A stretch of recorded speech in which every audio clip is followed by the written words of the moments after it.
علیکم ورحمۃ اللہ وبرکاتہ۔ قرآن مجید کا نزول کیوں ہوا؟ کبھی غور کیا آپ نے؟ غور کریں، یہ قرآن سمجھنے کے لیے ہے، یہ قرآن رشد و ہدایت ہے، دستور حیات ہے۔ اللہ سبحانہ و تعالی نے ہماری رہنمائی کے لیے اس قرآن کا نزول کیا ہے۔ اللہ سبحانہ و تعالی کا فرمان ہے، کتاب انزلناہ الیک لتخرج الناس من الظلمات الی النور۔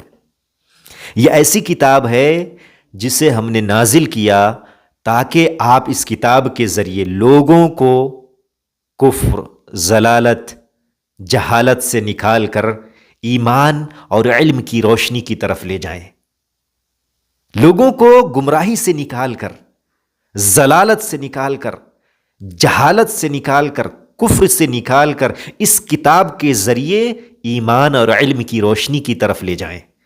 اللہ کے نبی صلی اللہ علیہ وسلم نے کیا، لوگوں کو رہنمائی کی اس کتاب کے ذریعے۔